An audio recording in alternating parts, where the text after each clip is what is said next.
And welcome back, everybody, to another episode of Tidal Flooding Talk. I am meteorologist Joe Martucci. Joined with me, our full team of Tidal Flooding Talk co-hosts. We have Palma Shiles, we have Dan Skeldon, and we have for at least my intents and purposes, a very special guest, my weather dad, birthday buddy, NJ State Climatologist, Dr. Dave Robinson. We are going to have him on today to talk about we'll talk about sea breeze fronts and the climatology of them. We'll talk about the history of coastal flooding here at the shore. We'll talk a little bit about his role as New Jersey State Climatologist in the Rutgers, New Jersey Weather Network. And I think we have to also talk about the wildfire that we had last week, the Jones wildfire as well. So Dave Robinson is a super smart person, a friend of mine. I'm really happy to have him on here today. And welcome to Tidal Flooding Talk. Well, thanks for having me. Pleasure to be here. Awesome. So let's we'll talk a little bit about yourself here. So you've been New Jersey State Climatologist for how many years now? 34 years. 34 years. Okay. So as long as I've been alive, literally. So you've been state climatologist for a long, long time. Given what we've seen over the past couple of months, we had the historically dry fall, we had the drought, now we have this Jones fire. I don't know, what are your thoughts on the past couple of months of weather, putting it into a climatological perspective? Yeah, the big concern's been drought. That's very climatologic in nature, more so than, say, meteorologic in many a sense. And what we saw was New Jersey's worst drought episode since 2002, when conditions were much worse at the end of a 4 to 5 year general widespread drought. So it's been quite a while since we've seen such dry conditions across the state. We've been teased multiple times this century, but nothing like we saw with the driest of any month on record in 130 years, October of last year. September was the state's third driest during the 130-year period, and January was the third driest as well. Put it all together, it was pretty impressive. So I'm guessing you've been plenty busy with media requests and the like over the past couple of months talking about this. Many. Not quite the 500 interviews I gave in 2002, but quite a few. Well, the media's consolidated, so yes. There's not as many media folks, unfortunately, to talk to now. Right. Does this count for you, Tidal Flooding Talk? Does it go in your record book? Sure. Great. Talk about, whether it's fire, tidal flooding, blizzards, we take on all takers. Awesome. Okay, good. We're very happy that you're in the book here. Let's talk about tidal flooding, because we haven't seen much, over the past couple of months, and that's certainly good news here. How much do you look into coastal flooding and coastal flooding trends just as part of a job as state climatologist? Yeah, we'll look at more of the coastal flooding episodes and try to put them in climatologic perspective. We have a wonderful marine science group at Rutgers who studies circulation of coastal waters more so than I do. But we try to tie it in with coastal storms, for instance, a Sandy in the extreme, but just a nor'easter coming up the coast. So, and then with the whole ramifications of sea level rise, with the global climate change, the warming of the ocean waters, the melting of ice sheets, and the rising seas, that becomes quite a climatologic topic, not in an acute sense, but something that building over time. And it manifests itself in these coastal flooding events, these nuisance or sunny day floods. Now, we hear from our meteorologists all the time, right? We're here with Joe and Dan every week. Now, how does your job as a climatologist really differ from theirs? And also, how do you work with them, meteorologists? Yeah, that's a great question. I like to say we, as climatologists, make predictions on timescales to which we can't be held accountable, whereas meteorologists get instant gratification or condemnation. And that sort of defines it in a way. The meteorologists look at the short term, but you can't be a good meteorologist without a climatologic foundation. And likewise, you can't be a good climatologist without knowing some meteorology. I know enough to be dangerous. I am not a degreed meteorologist. I started as a geologist and earth system scientist really way back when. But the important thing is they used to look at things like two camps, meteorologists here, climatologists here. And I've been on National Academy of Sciences advisory boards and such where we've advocated kind of the linkage of the two. Again, the idea that you can't be good in one without knowing something in the other. And then you get that seamless transition between a weather event that has some climatologic aspects to it and vice versa in some senses. Oh, Dave, I think, as an NBC 40 meteorologist for like 15 years, I followed New Jersey weather since 2003. I have read so many articles with your name. I have looked up so many stats that can be attributed to you. So I think it's so great to finally put a face with the name that is definitely, renowned in New Jersey. Let me ask you this. New Jersey is a very complex state, climatologically speaking. You got the highlands of Sussex County to the coast from Monmouth to Cape May. How challenging is all that diversity kind of crammed into a relatively small state? How challenging is that for you to accurately, constantly monitor the climatology of an area that is so diverse? I love it. I'm a Jersey native, so born and raised on the four seasons and everything that occurs within those seasons. I grew up going to the shore in the summer, northeast part of the state in the winter, camping throughout the state as a Boy Scout. I find it less of a challenge and more an exciting opportunities when you see the wide variety of conditions that can occur across the state. Of course, we are small enough that when there's a drought, generally the whole state tends to feel it. Some areas worse than others. When we get a snowstorm, it might be in the south, as we saw down in Cape May a couple of times this winter. But it also began in November with 1.5 feet of snow up at High Point Monument, where no one else got much more. So the variety is wonderful. I often like to say the good part is we tend not to get the worst of the worst. Take away a Sandy, an Ida or whatever, but we tend not to get the worst tornadoes, the worst hurricanes, the worst blizzards, the worst heat waves, so on and so forth. But we sure get our taste of a variety of weather. Let me go back to coastal flooding because we get more than just taste sometimes here. I think we all know that we've seen more coastal flooding, particularly on the sunny day flooding or that nuisance flooding side. Is there anything the data tells us about one part of the shore seeing more or less coastal flooding than the other? Is there something about the topography that would influence that as well? It could I would say in Delaware Bay, it certainly could because we're mostly wetlands, coastal wetlands along those shores.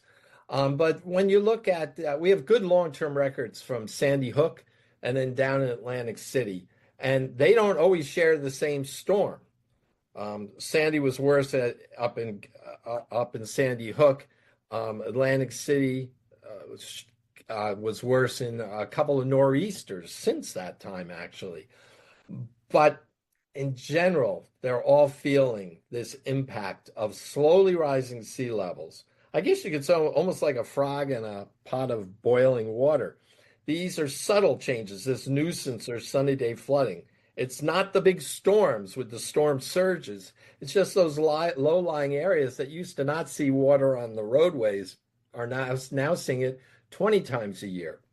And projections are they could see it a couple hundred times a year as we get later in the 21st century.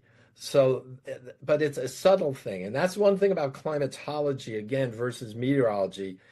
You have to be a little patient because you can't attribute any particular flooding event or any even decade solely to climate change. There's a lot of weather variability from year to year, for instance. But so you're kind of lulled into some sort of complacency. And I think this nuisance or sunny day flooding is a great example of that. It kind of just creeps up on you, year by, not every year after every year, but let's say decade by decade. I think it's also a good reminder that sunny day flooding, that rain doesn't really have much to do with coastal flooding either. It can help exaggerate it, but it's not going to cause it in and of itself. All right, we're going to take a break. On the other side, we're going to have more with New Jersey State Climatologist, Dr. Dave Robinson. You're listening to Tidal Flooding Talk. Thanks to the New Jersey Coastal Coalition, your flood insurance bills are lower and your streets safer from the reality of flooding. Since beginning in 2013, we build more resilient shoreline communities. Our member towns develop and share in best practices that anticipate future concerns and create flooding solutions. From our town-specific free web app for flooding information to our weekly Tidal Flooding Talk show, we focus on flooding 24/7. Visit www.njcoastalcoalition.com for more.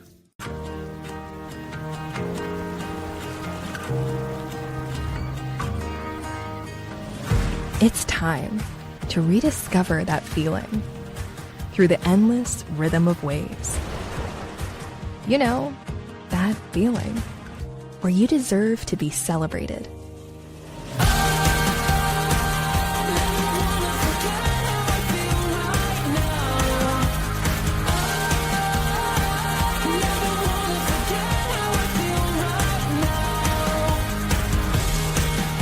It's more than a destination. It's a place where every moment holds the potential for adventure, excitement, and unforgettable memories.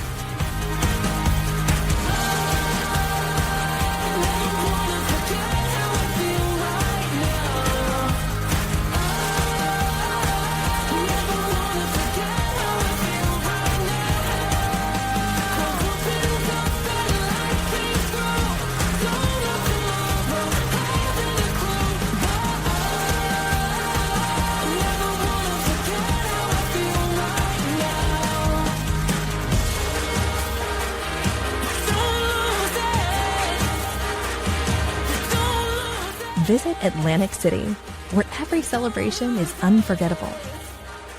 That feeling never stops.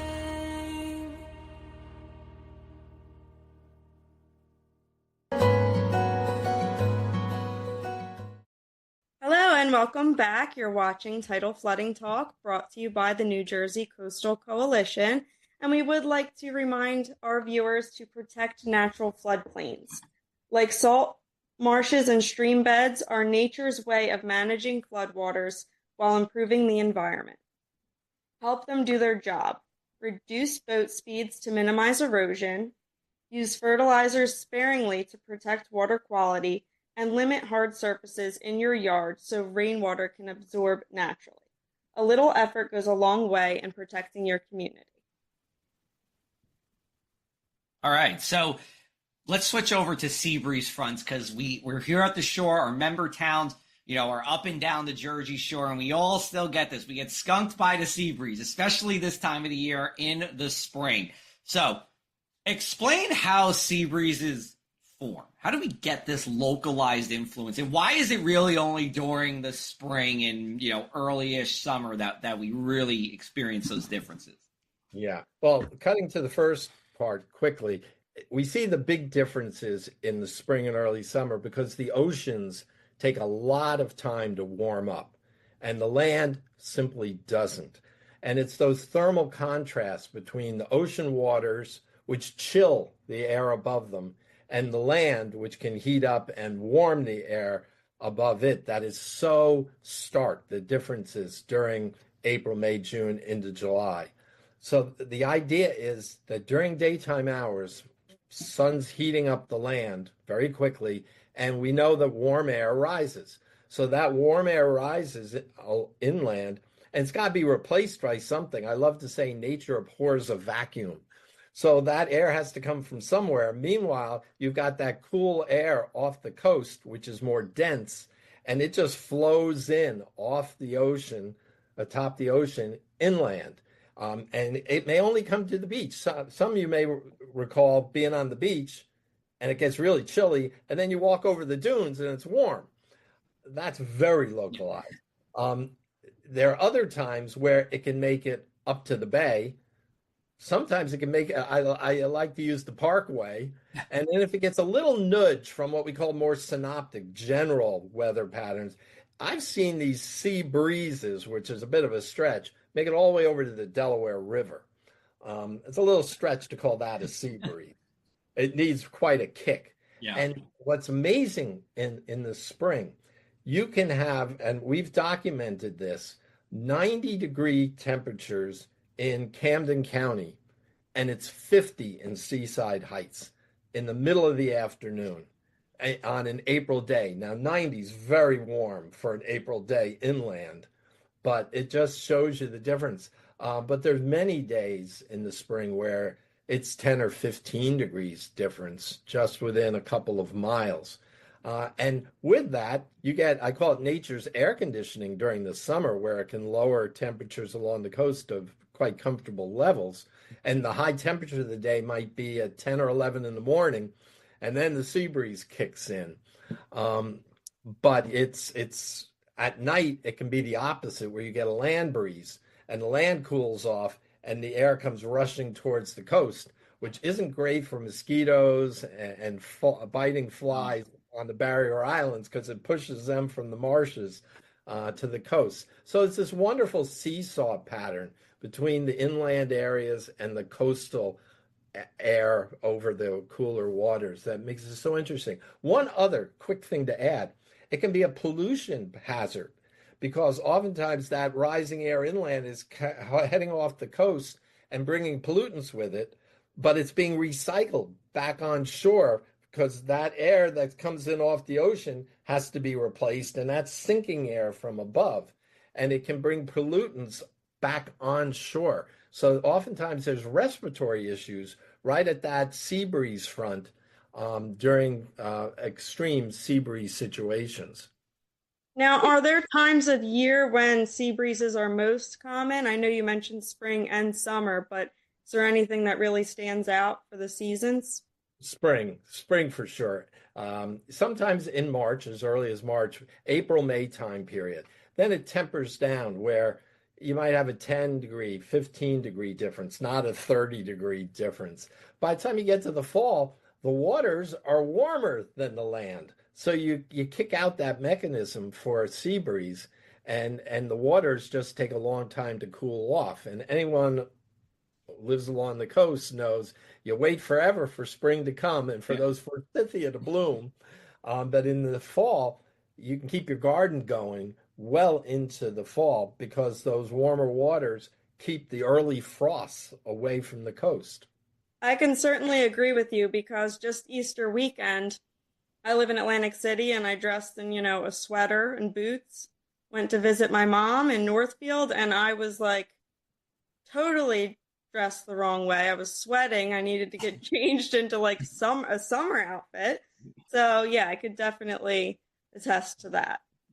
And Dave, I think New Jersey is a cool state in that, you have a couple tools where you can, if you're not out in person, kind of monitor these sea breeze fronts. You got the great Rutgers and New Jersey Weather Network, where you have so many stations where you can monitor the temperatures, see those colored contours move inland. And of course, with a good sea breeze front, you got the radar too. It just picks up the different density and air masses, that you can see the front actually on the move, which is pretty cool. I want to ask you though, when I was in South Jersey, I just wanted to see if there's a climatological record of this. I've seen instances where the sea breeze front moves inland, but it's not a Jersey Shore wide phenomena, where like from around Ocean City or on the Cape May Peninsula, there's enough of a strong wind where it holds off the sea breeze. Like the Cape May beaches are 70 something degrees, while Atlantic County beaches on north are like 50 something. Have you seen that, where it's kind of a partial sea breeze or not a statewide sea breeze? Absolutely. In fact, Dan, that's more common in my estimation. We've never done a full climatological study, but look at a map, folks, and look at the geometry of the coastal Jersey Shore. Yes, you have on southerly winds, it's often it's the bay, it's the Delaware Bay stations in our network that are cooler, because the waters are coming off the cooler bay. But just a slight difference in the direction of the wind, the South Jersey coast from about Manasquan Inlet down is angled more southwest to northeast than north of there, where it's more of a north-south alignment. So the winds come, it's just a difference of 5, 10, maybe 15 degrees in the angle at the wind coming ashore, coming from the south or southwest. And it's very difficult to get a strong sea breeze from Sandy Hook to Asbury Park, LBI, Atlantic City, and Cape May. That's rare. Yeah, we don't see that often, and especially in Monmouth County, sometimes those sea breezes don't come through. But we'll take one more break. We're going to come back on the other side. We'll talk more about the Rutgers, New Jersey Weather Network and the State Climate Office here on Tidal Flooding Talk.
All right, it's our last segment with New Jersey State Climatologist Dr. Dave Robinson. I did want to bring up one more thing on the sea breeze for you. I feel like I always see on the Rutgers, New Jersey Weather Network that Seaside Heights and Harvey Cedars that are always the coldest on those sea breeze front days. Is that a true thing, or is it just a matter of where the weather station is? Because sometimes that can play a role too. No, that's pretty much a true thing, because I look at those stations as almost buoys out in the middle of in the water. Atlantic City Marina is right there in the marina, and up at Seagirt, it's right behind the dunes at the State Police and National Guard training facility. So we're hugging the coast at some other stations, but those two are really exposed to the bay waters and the ocean waters. So you're saying the whole island, Barnegat Peninsula and LBI, just because of how out there in the bay it is, that it is that cool. Oh, interesting. Absolutely. Gotcha. Go ahead, Dan or Palma. Go. I just wanted to get that question in there. Now, as the state climatologist, what is the type of work that you do on a daily basis? Good question. It's very much an applied climate sense. The State Climate Office is here to provide information, data, expertise on weather and climate in order for decision makers to think about what the effects of those weather conditions, climate conditions might be, whether it's agriculture, transportation, emergency management, environment, or so on and so forth. So we help people make decisions. We don't make them for them. But when you think about it, almost everything is weather and climate related. So that's kind of, as the service component of your state university, that's what we're here to do. As meteorologists, toughest part of our job is trying to get the weather right. As a climatologist, what's the most challenging part of your job, on a day-to-day basis, or maybe over the course of your career? It's really trying to find the best information to help someone solve the problem. Whether they need 5-minute data, hourly data, they need data for the last 10 years. Is it wind? Is it wind gusts? Is it precipitation? Is it the intensity of precipitation? So it's customizing things for the particular needs of the customer, if you will. And then, of course, it's just all the variety of weather events I've seen in the many decades as a state climatologist and decades before that as a Jersey resident that always make it very interesting and challenging at times. Let me ask you this, and it's a big question, I know, but you've been doing this for 34 years, right? Could you see, this was like early internet, right, in 1991, or barely any, like how has your vision for the climate office changed over the decades? Or did you have a goal in 1991 and you did it and we're resting on our laurels? How does it work for you? It's continued to evolve. I mean, we were doing email. I was talking to reporters, but I had the phone to my ear all the time. And now it's email correspondence. We had a website in 1994. It was our first website, as I recall. Our weather network of stations we began to assemble in the late 90s, but it really started rolling in the first decade of this century. And then our volunteer observer program for precipitation, COCORAS, began in 2008. So I don't think I ever envisioned the interconnectivity of people making observations and entering their data online, or being able to go and get instant information on weather from soon to be 70 stations around the state, from High Point Monument to Cape May. So that's what's really changed, is how quick you expect the data now, and how rich the sources of data are from automated stations and from citizen science volunteers. Well, I think I speak on behalf of all New Jersey meteorologists that we couldn't do our jobs without the work that you're doing and what the climate office is doing, because we look at those maps every single day. We're posting them online. We need to give you more credit online too, when we post them. But we do look at it every single day. So let's wrap up with this, like we do every week. What is the one thing you can't stop talking about, Dr. Robinson, tidal flooding or otherwise, in the past couple of days? Well, I think for the past week, it's been the fire situation, how quickly the fire last week spread on a night where it was breezy, but not very, very windy. It wasn't ideal fire weather conditions, but it spread so very quickly and became so dangerous. And then to credit to the Forest Fire Service of New Jersey and all the local volunteers for their heroic actions in saving structures. That's the big story of the week, probably the big story of the month. Dan? I'll have to agree. Go. I just have to agree with Dr. Robinson, because seeing the videos of the firefighters out there that, I would be running away from that, and they're out there just right in the front, in the face of it.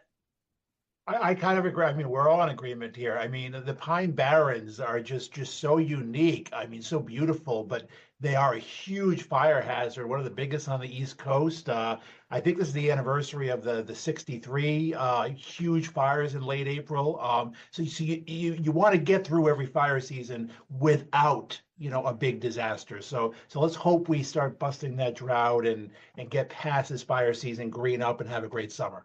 Yeah, I'll just stick with the fires too. I will say I was on the Parkway on last Wednesday, and I was literally driving from exit 105 down to 36, and you saw the plume of smoke from about exit 98 until you were in it around mile marker 76, and it's precipitating ash. And I've never seen with my own two eyes fires just on the side of the Parkway and smoldering and burnt trees like that. I mean, to see it all like kind of in real time just made it that much more real. And then on the Tuesday before, I was going to go up the Parkway, but it was closed along with Route 9. So I had to take a very long detour around, but it was moving. Thank goodness for that. And of course, it was for everyone's safety. So I wasn't complaining, but it was just interesting to make that. So anyway, for Dan Skeldon, Palma Shiles, Dr. Dave Robinson, I am Joe Martucci here with another episode of Tidal Flooding Talk. You can always come back every Tuesday at 7 p.m. for new episodes. Check us out at njcoastalcoalition.com. And Dr. Robinson, we thank you so much for the time. We will talk with everybody next Tuesday.